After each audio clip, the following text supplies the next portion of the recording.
말씀을 나누는데, 지난주에는 1절에서부터 8절까지 비교적 짧았었는데 오늘 이 13장은요 59절까지 있습니다. 그래서 대충 대략 이 내용을 살펴보면 나병 진단을 받는 것에 대해서 계속 이렇게 쭉 이어져 나오거든요. 우리 1절부터 한 8절 9절까지 보면은요 제사장에게 그것을 보이라고 이야기합니다. 그래서 당시에 어떤 의사나 이런 사람들에게 그것을 보이는 것이 아니라 오직 지도자, 최고 지도자였던 제사장에게 그것을 보이고 제사장이 그것을 면밀히 관찰하고 진찰한 다음에 결론을 내리라는 거예요. 그런데 애매한 부분이 있잖아요. 이게 이 나병일 수도 있고 그냥 약간 경한 피부병일 수도 있거든요. 그래서 그런 부분이 애매한 것들은 여기 보면 5절에 보면은요 이래 만에 제사장이 다시 진찰하라고 이야기합니다. 그런데도 불구하고 또 애매한 것이 있는 거예요. 이게 병이라고 하는 게 참 정확하게 판단하는 게 쉽지 않잖아요. 더더군다나 의술이 그렇게 발달하지 않았던 그때 당시에는 특별히 더 그런 것이죠. 그리고 왜냐하면 나병 진단을 받으면 어떻게 해야 되냐면 진영 밖으로 완전히 쫓겨나고 마치 그 사람이 죽은 것처럼 완전히 제외되는 것이죠. 사회로부터 격리되고 모든 삶의 그 영역에서 제외가 되기 때문에, 그래서 우리가 좀 이따 살펴보시겠지만 45절에 보면 나병 진단을 받은 경우에 어떻게 합니까? 진영 바깥으로 일단 나갑니다. 그래서 혼자 살고 그 윗입술을 가려서 사람들 앞에 자기의 모습을 가립니다. 그리고 누군가가 지나가면 자기에게 가까이 오지 못하도록 나는 부정하다 부정하다 그걸 외쳐야 하는 거예요. 참 비참한 것이죠. 그리고 당시에 이 나병은요 하나님께로부터 저주받은 병으로 이렇게 알려져 있었습니다.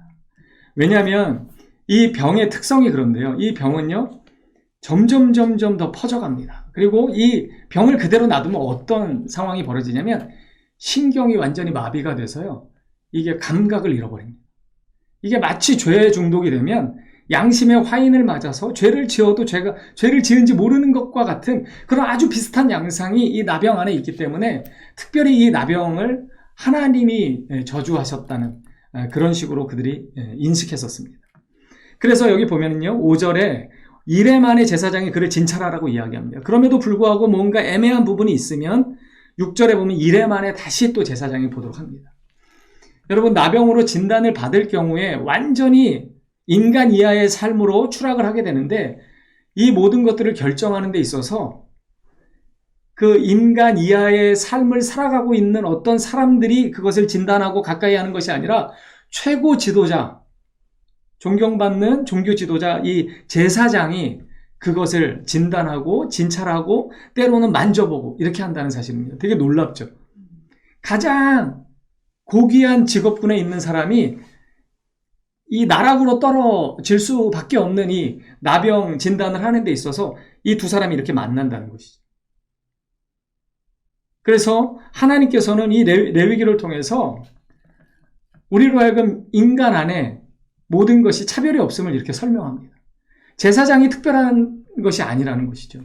제사장은 최고 지도자급이긴 하지만 그의 역할은 무엇이냐면 자기의 목을 곱게 하는 것이 아니라 가장 낮고 천한 곳에 그 관심을 두라는 것입니다. 예수님이 이 땅에 오셔서 어떻게 하셨습니까? 창기와 세리와 죄인들과 함께 했습니다. 그래서 많은 사람들, 특별히 율법에 나름대로 그 정통하다고 하는 이 바리새파들이 예수님을 이렇게 비난했습니다. 왜 너희 선생은 도대체 죄인들과 함께 하느냐? 왜냐하면 그들의 율법으로는, 그들의 전통으로는 죄인을 멀리해야만 합니다. 왜 그렇죠? 우리 앞에도 지난주에도 나눴지만 시체를 만지면 우리도 부정하게 됩니다. 왜냐하면 시체의 특성은 무엇입니까? 죽음입니다. 생명의 특성은 하나님께 있습니다.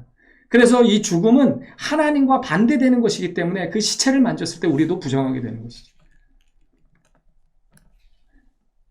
그 사녀를 흘리는 것에 대해서도 마찬가지였습니다. 출산은 하나님이 주신 축복이긴 하지만 그 피를 흘리는 것은 정상적인 범주 안에서 벗어난 것이기 때문에 연약하고 부정한 것으로 이렇게 판단하기 때문에 그것이 해결받은 다음에 모든 것이 원상태, 하나님이 우리에게 처음 창조하셨을 때 보시기에 좋았던 그 모습으로 하나님 앞에 나아가야 하는 것처럼 그렇게 되는 것이죠. 그 예수님께서는요, 그럼에도 불구하고 이 죄인들과 함께 하셨습니다. 왜 그러냐면 예수님은 생명의 능력자가 되시고 의의 본체가 되시기 때문에 그분이 손을 대면 그분이 부정해지는 것이 아니라 그분이 만지는 것마다 의로워지고 회복되고 정결케 되고 새롭게 살아나는 놀라운 생명의 역사가 주님께는 있기 때문에 주님은 그것이 가능한 것이었죠. 오늘 이 레위기 13장을 잘 살펴보면요, 이 제사장이 아주 하는 역할이 거의 대부분입니다. 제사장이 가서 확인하고, 그리고 나서 그 45절 이하로 이렇게 쭉 읽어보면요, 부정하다 할 것이고, 46절에 보면 혼자 살되 진영 밖에서 살아야 되고, 그럼에도 불구하고 근데 그 나중에 또 이게 회복이 될 수도 있잖아요. 그때는 어떻게 하냐면요, 제사장이 그것을 진찰합니다. 그리고 제사장이 진영 바깥으로 나가는 거예요. 친히 이 제사장이 나가서 다시금 또 확인하는 거예요. 그래서 이게 부정한 것이 회복이 되었으면 어떻게 하죠? 바로 진영 안으로 들어오는 겁니다. 그리고 하나님의 은혜 안으로 걸어 들어가는 이 방편이 열려 있는 거예요. 여러분, 당시에 이 나병이 대단히 중한 병으로 여겨졌고, 이 죄의 특성 때문에 죄인들의 그런 모습을 아주 반영하는 것으로 여겨졌고, 그래서 하나님이 저주하시는 병으로 이렇게 취급받았습니다. 그럼에도 불구하고 우리가 놓치지 말아야 하는 것은 이 나병 환자들에 대해서도 지속적인 관심과 사랑이 이렇게 이어졌다는 거예요. 그리고 계속적으로 그들이 회복되기만 하면 다시금 진영 안으로 들어올 수 있도록 그 방편을 다 열어놓았다는 것입니다. 제사장이 그것을 보도록 했고 진찰하도록 했고 나병 진단을 다 한 이후에도 그 이후에도 그들이 회복의 소식이 있고 그들이 제사장을 만나서 내가 다시금 내 몸을 보이고 싶다 그러면 제사장은 언제든지 진영 바깥으로 나아가서 그들을 직접 만나서 대면해야 했고 제사장이 다시금 판단을 내리면 정하다는 판단을 내리면 언제든지 하나님의 은혜의 방편 안으로 들어올 수 있는 그 기회가 열려져 있었다는 것입니다. 여러분, 나병을 대단히 중한 병으로 여겼던 그 당시의 시대 상황을 비교해보면 이 나병이 회복되는 것에 대해서도 열어놓으셨다는 것이 대단히 놀랍습니다. 폐쇄적이지 않았고 배타적이지 않았습니다. 나병 진단은 그저 인간이 살아가면서 겪을 수 있는 하나의 질병으로 보았습니다.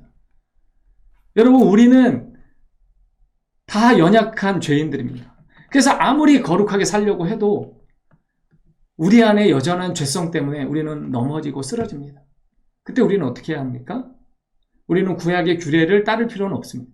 왜냐하면 우리의 모든 질고를 다 대신 짊어지시고 십자가에서 우리의 의를 위해서 죽으시고 부활하신 그리스도의 능력이 있기 때문에 우리는 그저 주님의 그 은혜를 붙잡고 회개하며 나아가면 됩니다. 그런데 그 당시에 예수님이 오시기도 전에 하나님께서는 이 레위기의 율법을 통해서 나병이 대단히 중한 병이라고 여겼지만 그럼에도 불구하고 이 나병이 언제든지 회복될 수 있는 병이고 누구든지 그 병에 걸릴 수도 있고 부정하게 될 수도 있고 정하게 되는 대로 다시금 회복될 수 있다는 것을 염두에 두고 계셨습니다. 그래서 언제든지 회복의 그 가능성을 열어두셨고 그 일들을 하게 했습니다. 여러분, 그런데 그 바리새파들은 안 그랬죠. 이 나병 환자들, 죄인들, 이 병자들을 아주 업신여겼습니다. 이것은 하나님의 율법을 도대체가 이해를 하지 못하는 것이죠. 하나님의 율법을 잘 보십시오. 제사장이 그 낮은 자리로 찾아갑니다. 그리고 그 환부를 들여다볼 뿐만 아니라 때로는 손을 대야 합니다. 이 나병이 전염성이 강한 것 때문에 죄성을 상징하는 것이고 이 감각이 없어지는 것 때문에 죄성을 상징하는 것이라면 이 전염성 문제에 있어서 제사장은요, 언제든지 위험에 이렇게 노출되어 있는 것입니다. 그것을 하나님께서는 하나님이 맡기신 특별한 그 직책 있는 자들에게, 책임 있는 자들에게 그것을 맡기셨습니다. 여러분, 이 말씀을 우리에게 적용해 보면 우리는 다 거룩한 제사장입니다. 베드로 사도가 우리에게 이야기했던 것처럼 너희는 거룩한 나라요 하나님의 백성이라 말씀하셨습니다. 그리고 다 왕같은 제사장들이고 하나님의 나라 속한 백성이다 이렇게 이야기했습니다. 그렇다면 우리에게도 제사장의 직분을 감당해야만 하는 사명이 주어졌다는 것입니다. 지금은 나병이 거의 없어졌다. 한센병이 거의 없어졌습니다. 백신도 개발됐고 치료제도 개발되어서 지금은 뭐 찾아볼 수가 없습니다. 그런데 이 당시에, 그리고 저 어렸을 때만 해도 이 소록도라고 하는 곳은 대단히 금기시되는 단어였습니다. 그런데 그 금기시되던 그때 손영원이라고 하는 목사님은 애양원에 가서 그 평생을 나간 자들과 함께 사셨습니다. 이게 하나님 백성의 삶인 것입니다. 제사장에게 그 나병을 진단하고 다시 보도록 하고, 나병 진단을 받고 진 바깥에서 혼자 살면서 자신의 삶을 저주하면서밖에 살 수밖에 없었던 그들을 다시금 찾아가서 그들의 상태를 다시 확인해보고, 그들이 정하게 되었을 때 그것에 대해서 다시금 하나님의 은혜 쪽으로 돌이킬 수 있는 그 방법을 이 제사장 그룹에게 맡겼던 것이죠. 그렇다면 우리에게도 하나님은 맡기셨을 것이라고 저는 믿습니다. 세상이 가장 천하고 비천하고 무시하고 가기 싫어하는 곳, 그곳에 하나님은 우리를 맡기신다는 사실입니다. 여러분, 우리의 삶을 우리가 돌이켜 볼 필요가 있습니다.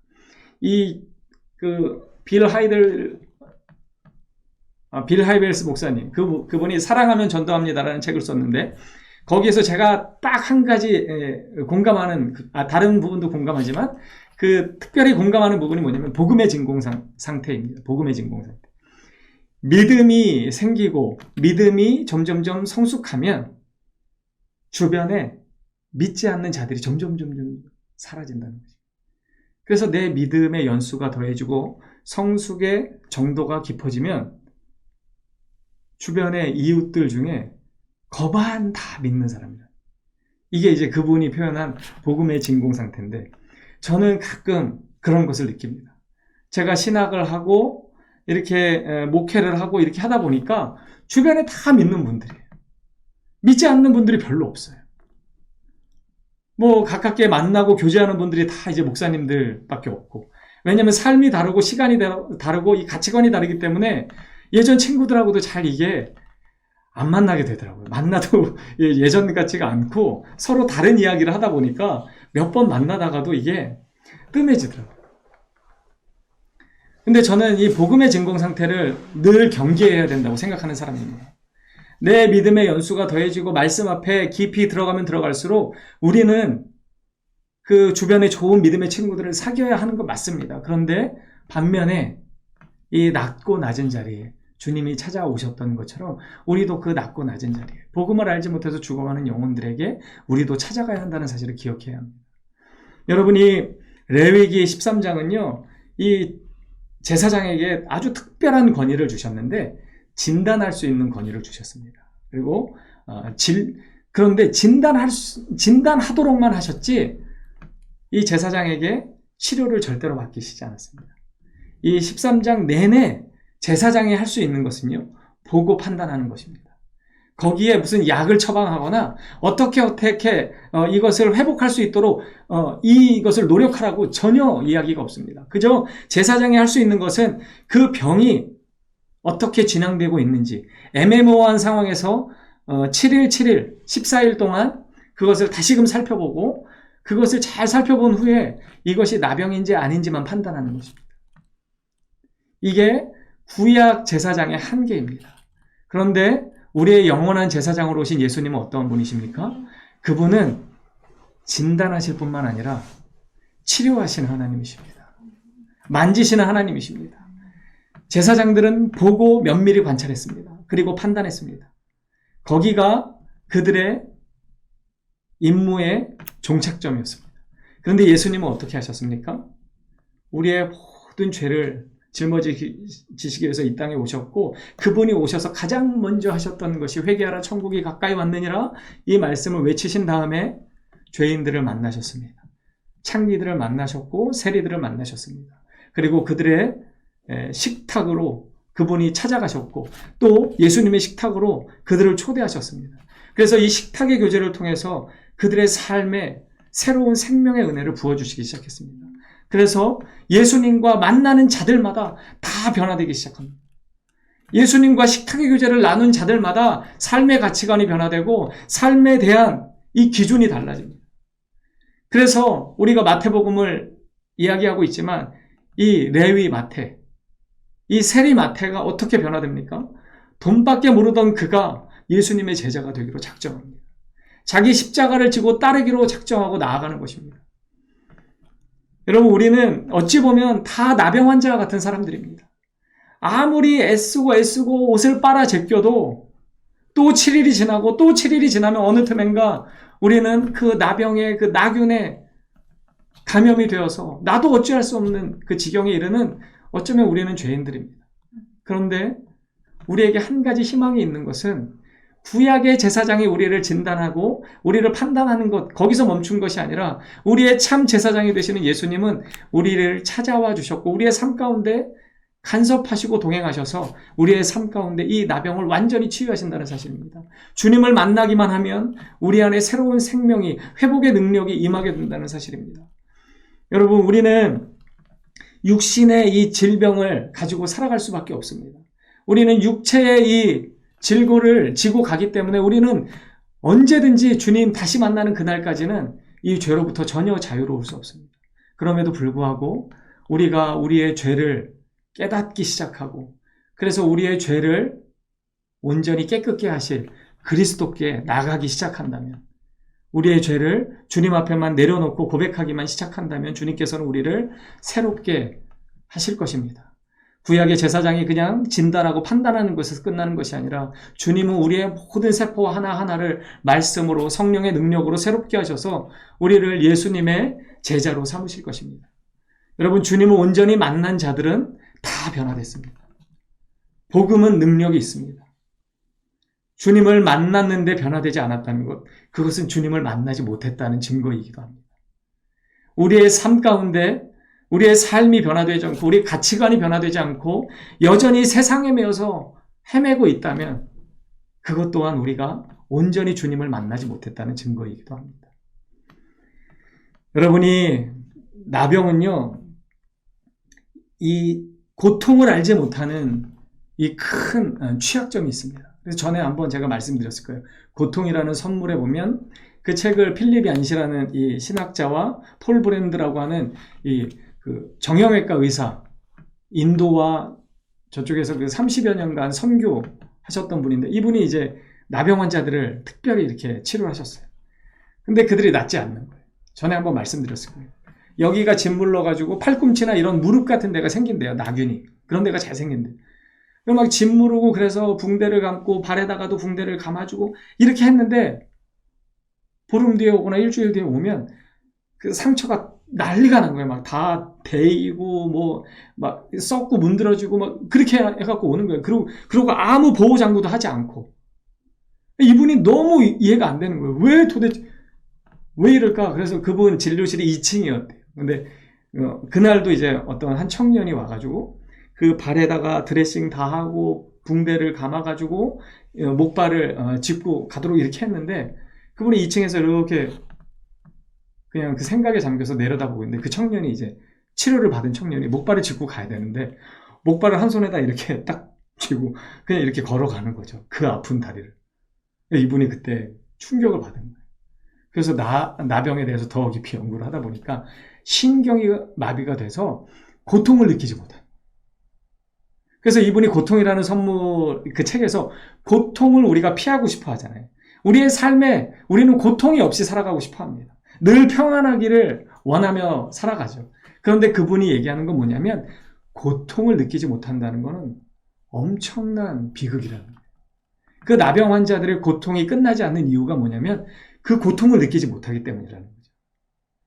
자기의 발이 다 썩어 문드러지고 그 디딜 수 없는 상태인데도 신경이 마비되니까 그냥 걸어 다니는 거예요. 그냥 목발을 집어야 되는데 느끼지 못하니까 목발을 짚지 않는 거예요. 그래서 다 문드러지고 썩고 결국엔 절단하게 되고 이런 상황까지 이르른다는 것을 이렇게 말씀하시면서 우리의 삶에 하나님이 주시는 고통이 선물이라고 이제 그분이 이야기하는 거예요. 그럼 우리는 이 레위기의 말씀을 보면서 나병을 가진 자가 진 밖에서 외롭게 힘들게 살아가야 한다는 것을 압니다. 그리고 우리가 이 말씀을 나눌 때 우리는 나도 알지 못하는 사이에 나는 나병과 전혀 관계없는 사람이라고 우리는 착각하기 시작합니다. 그래서 나는 늘 진영 안에 있는 사람이고 나병 환자들은 진영 밖에 있는 사람이고 나와는 관계없는 사람이라고 그렇게 생각합니다. 아니요, 저는 그렇지 않은 것 같습니다. 우리가 다 언제든지 진영 바깥에 내몰릴 수 있는 사람들이고, 사실은 우리는 허물과 죄로 죽었던 사람들입니다. 그런 우리를 예수님은 찾아와 주셨고, 죽었던 우리들의 손을 붙잡아 주셔서 예수 생명의 은혜로 우리는 다시 살아가고 있는 것입니다. 여러분, 내 이 비참한 처지에서 이 예수 생명의 은혜로 다시 살았음을 기뻐해야 합니다. 그리고 우리에게 이 제사장의 직분을 맡겨주셨습니다. 나병 환자처럼 병들어 있고 외면당하는 자들을 우리가 찾아갔으면 좋겠습니다. 올해 정말 더해지는 교회가 되고 싶은데 하나님의 은혜와 능력이 더해지고 정말 잃어버린 영혼들이 더해지는 그런 교회가 됐으면 좋겠습니다. 여러분, 우리가 정말 주님의 그 마음을 품고 주님이 우리를 찾아와 주셨던 것처럼 우리도 소외받은 우리의 이웃들, 그 영혼들에게 다가가고, 그래서 주님의 복음의 능력으로 그들을 회복시키는 그러한 은혜가 우리의 삶 가운데 있었으면 좋겠습니다. 여러분, 우리의 연약함에도 불구하고 우리는 희망을 품을 수 있는 이유는 우리의 참 구원자가 되시고 위로자가 되시고 제사장이 되시는 하나님은, 예수님은 우리의 진정한 치료자이시기 때문입니다. 저와 여러분이 오직 주님의 이 치료자 되심을 믿고 고통 가운데서도 기뻐하며 살아갈 수 있는 은혜가 있게 되기를 간절히 소망합니다.